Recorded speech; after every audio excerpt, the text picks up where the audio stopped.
Começa agora o Informe-se direto dos estúdios da Unisa Digital. Hoje conversaremos sobre crimes passionais e para isso recebemos o professor Edson Correia de Oliveira. Professor Edson é licenciado em Letras pela Unisa e em Pedagogia pela Unifac, especialista, mestre e doutor em Língua Portuguesa pela PUC de São Paulo. É o professor responsável pelas atividades complementares das habilitações de comunicação social e ministra o curso de extensão Redescobrindo a Língua Portuguesa do programa Unisa de Suporte à Aprendizagem, PROUSA. E é responsável pela elaboração das questões de língua portuguesa dos processos seletivos dos cursos presenciais, exceto medicina. Belo currículo, professor. Acompanhe nossa programação pela internet www.cnu.org.br/live.html. Obrigada pela presença, professor. Eu que agradeço pelo convite. Para começar, você acabou de concluir um doutorado. O que o motivou a estudar sobre crimes passionais? Então, na verdade, na PUC eu participo de um grupo de estudos, né, que é discursos da mídia escrita. E a minha orientadora trabalha com jornalismo popular, então, por conta até desse envolvimento, das disciplinas, de participar do grupo de estudos da minha orientadora, nós acabamos trabalhando o discurso da imprensa e, por conta disso, também eu sempre me interessei por essa questão do feminismo, essa questão da identidade de gênero feminino, e aí eu precisava de um tema. E um dia cheguei em casa depois da aula e estava assistindo aquele programa Linha Direta Justiça. E era um programa que falava a respeito do crime, né, que envolveu o Doca Street e a Ângela Diniz. Sim. E aí nesse programa, ela é doutora em comunicação e também feminista, a Miriam Christos, ela disse, olha, né, a vítima foi condenada 2 vezes, né, por ter morrido, né, e pela imprensa. Quer dizer, ela disse que o discurso da imprensa também condenava a vítima. Eu falei assim, olha, aí tem um tema bom para pesquisa. E foi aí que eu me interessei pela questão do crime passional, e aí eu tive que reunir um corpus de pesquisa, né? E aí comecei a pesquisar, então, crimes passionais. E tem um livro muito interessante da promotora Luísa Najib Eluf, que se chama A Paixão no Banco dos Réus. Ela é advogada, inclusive. É, advogada. E aí eu li o livro dela e dos crimes que ela retrata no livro, eu selecionei 4 para fazer a composição, né, do corpus da minha pesquisa. Uhum. E o que os 4 casos selecionados têm em comum? Bom, primeiro são 4 casos que tiveram assim muita repercussão na mídia. Né? Então eu peguei, eu procurei, né, esses casos que tiveram bastante repercussão na mídia, considerei a partir do crime da Ângela Diniz, né, o crime do Doca Street, né, na verdade. E, claro, houve outros crimes antes, né? Mas eu peguei a partir desse porque ele aconteceu no final de 1976, no dia 31 de dezembro de 76, e naquele momento também havia uma atuação muito intensa dos movimentos feministas, né? Então eu procurei relacionar o discurso da imprensa, o crime passional e o movimento feminista para trabalhar a questão da identidade de gênero feminino, né, nos crimes passionais, ou seja, como é que a imprensa representa a identidade de gênero feminino, né, nos crimes passionais. Então eu compus aí um corpus, né, que parte lá do final da década de 70, né, e depois eu peguei o próximo caso, além da Ângela Diniz. Houve o da Dorinha Duval, né? A Dorinha Duval era uma atriz, exatamente, e ela assassinou o seu companheiro, né?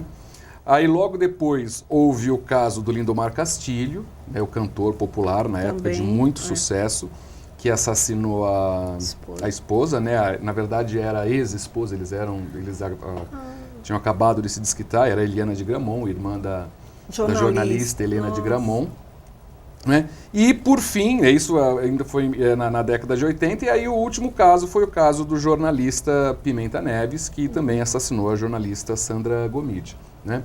E aí, claro, nós temos uma lacuna dos anos 80 até 2000, né, que foi quando houve o crime do Pimenta Neves. Significa que nesse ínterim não houve outros crimes?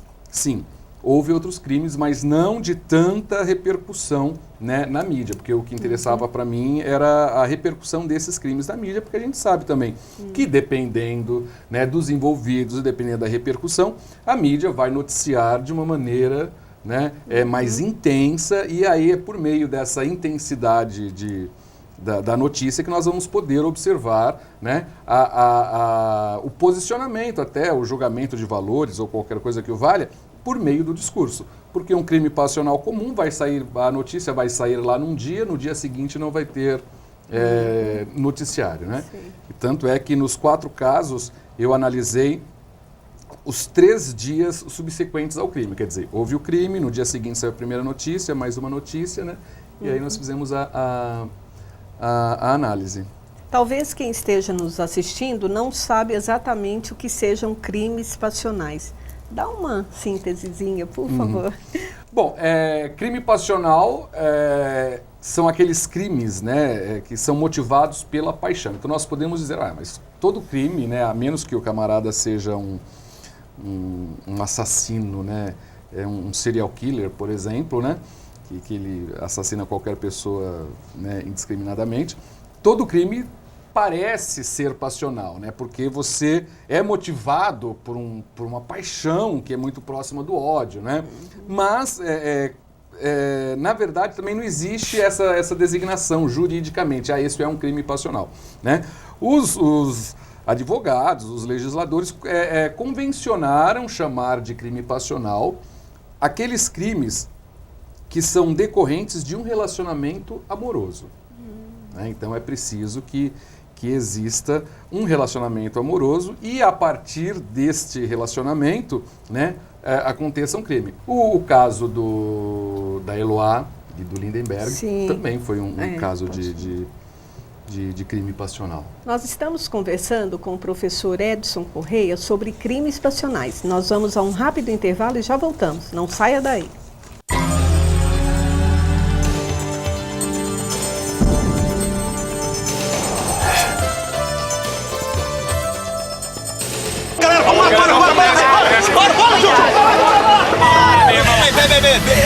Vai! Eita! Virou! Chegaram na festa. Olha aí. Molhou minha mão toda. Esta foi a última saideira. Álcool e direção é uma mistura fatal. Não dirija depois de beber. Por você e pelos outros, respeite as leis de trânsito.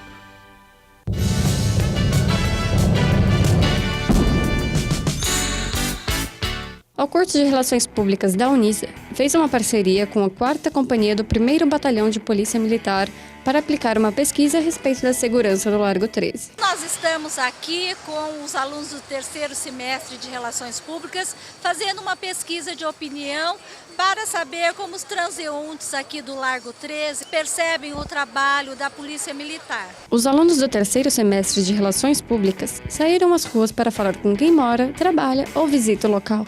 É interessante que para a gente, é bom saber a opinião do público, a gente tem trabalhado bastante com o público e principalmente dessa região próxima da Unisa, acho interessante a gente saber o que eles estão pensando, onde a gente pode melhorar no local que fica a Unisa. Eu considero interessante o curso, tanto para a gente se acostumar com as pesquisas, aprender a lidar com esse trabalho. A pesquisa visa saber o que a população tem achado dos serviços prestados pela Polícia Militar e aquilo que precisa ser melhorado. Melhorou bastante a nossa passagem, assim, a gente está andando, a gente fica mais livre. Mas aí também tem um outro porém, né, que eles também são trabalhadores e precisam do pão de cada dia deles. Ou seja, se colocasse assim, um lugar só para eles estar trabalhando, fazer um galpão enorme, não ia ter essa confusão.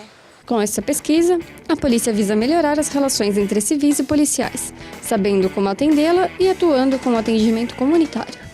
A prioridade é que a polícia ela é um órgão que serve as pessoas. E como servir as pessoas sem saber a real necessidade, o que essas pessoas realmente precisam da polícia militar. Então, como nós temos aqui no Largo 13 a base comunitária de polícia, que é o nosso cartão de visitas, nós resolvemos saber o que as pessoas realmente precisam.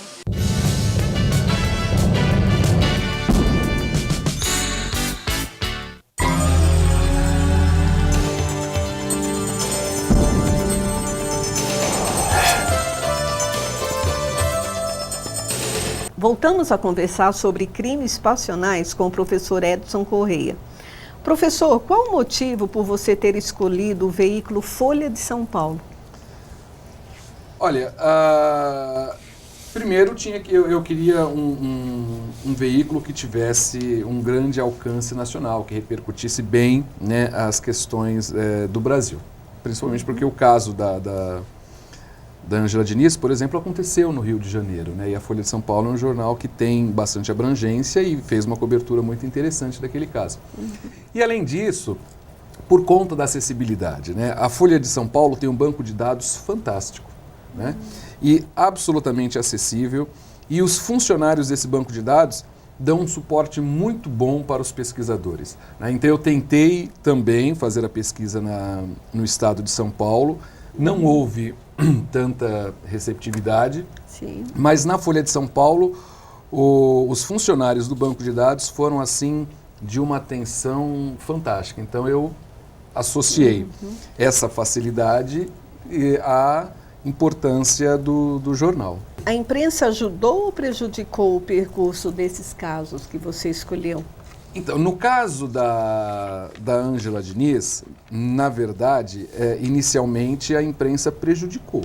Só para situar, ela era uma socialite. Ela era uma socialite. Mineira. Exatamente. Ela foi casada com um figurão, uma pessoa muito importante lá em Minas, e frequentava, né, a High Society. Depois ela quis se separar, e aí a partir da separação, né, ela começou a se envolver em escândalos, né? Escândalos segundo os padrões da sociedade lá da década de 70, né? Então, e aí depois, por conta desses vários escândalos, ela acabou se mudando para o Rio de Janeiro e aí ela se envolveu em mais escândalos ainda, né? Então ela foi acusada de porte de drogas, ela foi acusada de ter sequestrado a própria filha, não é? Então, a Ângela Diniz, para os padrões morais da época, era uma afronta à sociedade, não é? Ela era uma mulher que estava adiante de seu tempo, mas naquela época era uma afronta e, por conta disso, a sociedade a reprimia. E os jornais, nós sabemos que eles reproduzem também a ideologia de uma época, aquela ideologia vigente, né? Então o jornal contribuiu para essa repercussão. Então, inicialmente, os jornais, né, exploraram, né, aquela imagem da Pantera de Minas, só que era Pantera de Minas, assim, quando o Ibrahim Suede atribuiu esse apelido a Ângela, era por causa de sua beleza. Mas a mídia explorava diferentemente. É assim, olha, ela é uma devoradora de homens, então é aquela que devora, não é? Então, esse papel que a mídia reforçou bastante, contribuiu também bastante no julgamento. E aí foi importante, então, que o movimento feminista, que estava no auge. Que estava, né, renascendo, não é? Que o movimento feminista atuasse com bastante intensidade para que houvesse, então, um segundo julgamento. Porque no primeiro julgamento o Doc Street saiu praticamente absolvido. Né? E depois houve, então, um segundo julgamento. Então, no caso da Ângela Diniz, a mídia interferiu bastante, né? Teve peso, né, por conta do primeiro julgamento. Aí já no caso da Dorinha Duval, foi interessante porque a mídia a tratou de uma maneira diferente, né? Foi mais condescendente, parece que compreendeu um pouco do crime. No caso do Lindomar Castilho, a mídia teve um papel um pouco dúbio, né? Porque da mesma forma que eles não poderiam explorar um lado do assassino do Lindomar Castilho, porque ele era um cantor de grande apelo social, né, apelo público, ele também o jornal também não podia explorar um ponto negativo, não é? E a Eliana de Gramont, na ocasião também, o crime, né, ela teve um envolvimento também amoroso com um primo do Lindomar Castilho, né, que foi, na verdade, essa toda foi a motivação do crime, mas não ficava bem explorar, né, esse lado desse relacionamento que a Eliana teve. Então a mídia foi assim, meio dúbia. Já no caso do Pimenta Neves, foi um horror, porque as primeiras notícias, a Folha de São Paulo, por exemplo, quase que justificou o crime, né? Porque o Pimenta Neves era um grande jornalista, era renomado, tinha um currículo notável, e a vítima, a Sandra, era tratada assim, ela foi representada como uma alpinista. E era social. jornalista também. E era jornalista também. Poxa. Não é? Então o jornal, né, ele trabalhou de acordo com a ideologia de uma época, né, mas também nós percebemos assim que havia um comportamento machista desses jornais. E ele está solto. O Pimenta Neves está solto. Ele não cumpriu um dia preso. Puxa, muito triste isso. É porque cabem recursos, né? Cabem recursos e ele está usando daquilo que a lei prevê. Acompanhe nossa programação através do site www.cnu.org.br/live.html. Nós vamos a um rápido intervalo e já voltamos para o último bloco. Fique aí.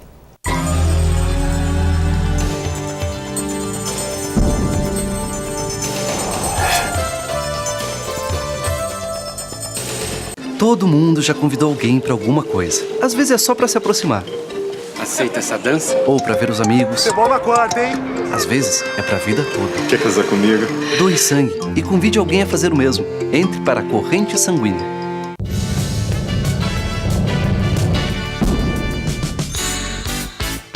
O curso de Relações Públicas da Unisa fez uma parceria com a 4ª Companhia do 1º Batalhão de Polícia Militar para aplicar uma pesquisa a respeito da segurança no Largo 13. Nós estamos aqui com os alunos do 3º semestre de Relações Públicas fazendo uma pesquisa de opinião para saber como os transeuntes aqui do Largo 13 percebem o trabalho da Polícia Militar. Os alunos do 3º semestre de Relações Públicas saíram às ruas para falar com quem mora, trabalha ou visita o local.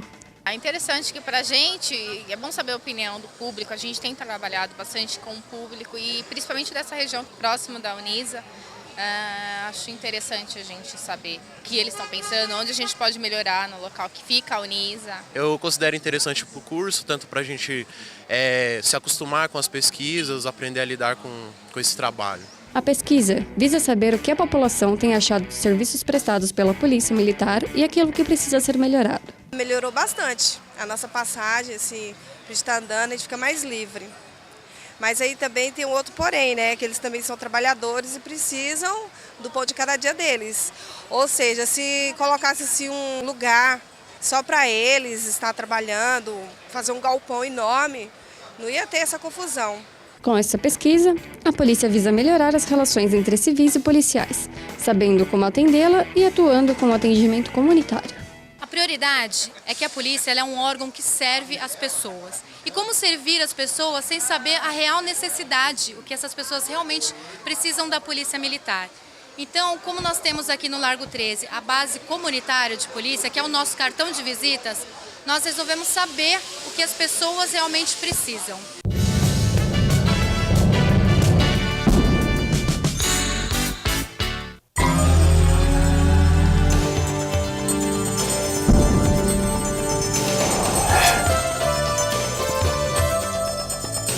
Voltamos para o último bloco da nossa conversa sobre crimes passionais com o professor Edson Correia. Professor, Classe média ou classe baixa estão mais propensas a esse tipo de crimes? É só uma curiosidade, mas nos estudos que você fez para chegar a algumas conclusões, deu para perceber alguma diferença? Bom, na minha tese especificamente, né, os casos todos envolviam classe média e classe alta, não é? Mas o crime passional, ele independe da classe social.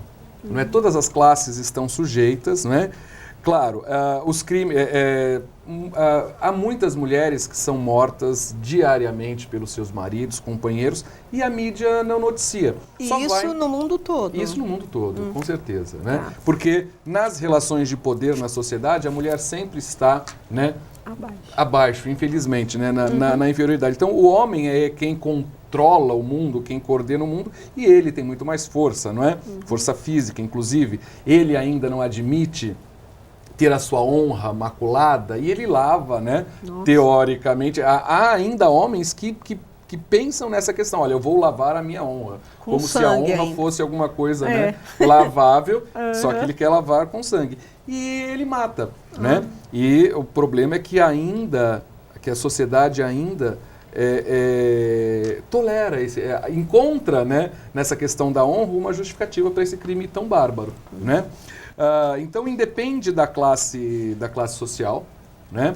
Claro que nas classes mais baixas a violência é muito maior por conta de uma série de outros fatores sociais, né? A questão do alcoolismo, a questão do desemprego, a violência doméstica de uma maneira geral. Sim. Não é? E muitas vezes a violência doméstica culmina, né, num crime, né? E por conta de um relacionamento amoroso, né?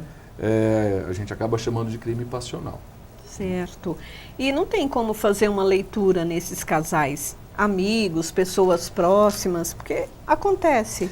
Acontece, na verdade, porque são esses crimes, né, os assassinos, eles não são assassinos contumazes. Acontece, né, são pessoas violentas, não é? E aí, por conta de um desequilíbrio, né, na hora acaba lá cometendo o crime. Mas não dá, olha, esse daqui tem perfil de assassino, né, de criminoso passional. Isso não tem como. É imprevisível. Certo. Né? Se nós pensarmos, por exemplo, no caso da Dorinha Duval, por exemplo, quando ela assassinou o seu companheiro, né, ele era 17 anos mais novo do que ela, né, e o relacionamento não estava bom, e uma noite, depois que eles chegaram de uma festa, ela o procurou, né, e ele falou, olha, né, você tá velha, eu não quero mais nada com você e tal, não sei o quê. E ela se matou, ela se vingou, né? O Pimenta Neves também, ele não se conformava lá com o final do relacionamento, né?